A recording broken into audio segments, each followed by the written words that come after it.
Welcome to Investors Insights. Our topic today, what the market is telling us. That's the question of the day. And I'm joined by my distinguished colleague, Ty Miller. I asked Ty as we came out of our portfolio strategies meeting today to share his data in relation to November 5th. You heard me right. That's quickly approaching. And all Americans are looking to see what's happening not only in the markets, but on the political scene as well. And so, Ty, I'm going to ask you just to go back through what you discussed in our portfolio strategies meeting today about all the indicators in the markets that we look at that give us, kind of a guide as to how this election could go one way or the other. Yeah, of course, there are going to be a lot of polls coming out as we're about 3 weeks from the election. There are going to be a lot of polls that tell you a lot of different things. And so it's a question of, who to believe one way or the other. Here, we don't have necessarily a political side. We think that, there are certain areas that do well in certain, political regimes and certain areas that do better in others. And that's where we try to position. Yeah, we're not trying to take sides either way. Correct. We're just looking at the facts, at the data, what we see. Exactly. And so we use some market indicators to try to help us kind of, predict where that's going to go as opposed to polls. And so there are 4 big indicators that us and our research partners use, and I wanted to go over those a little bit today. We have the misery index, the S&P 500, the U.S. dollar, and the VIX, or the volatility index. And so I'll start with the misery index. That has predicted 15 of the past 16 winners, and that's essentially just the unemployment rate plus the inflation rate.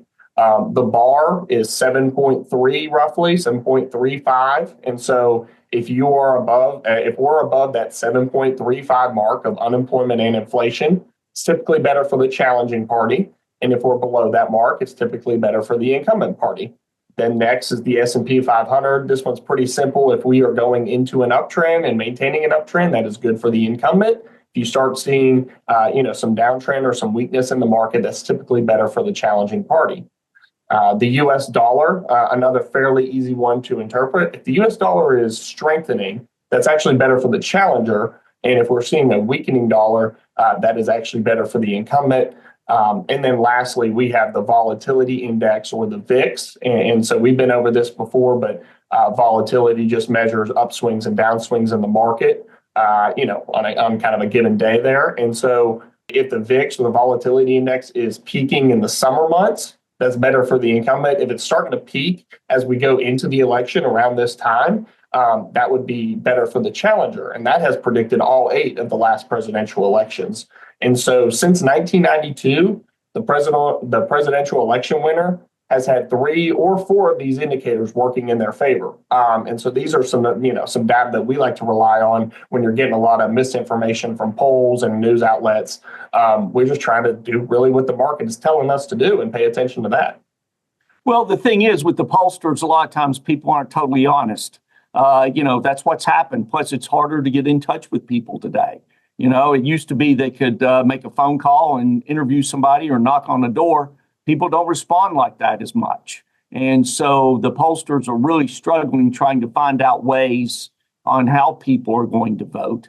And so this kind of takes the emotion out of it. It's a way for people in the markets to tell us this is how we feel about things.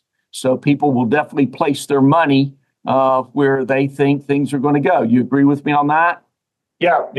People can talk a lot, but where the money is flowing, that always tells the truth, right? Right, very much so. And so through the years, we've watched that, and those have been very good indicators for us. So we appreciate you taking time to watch this vlog.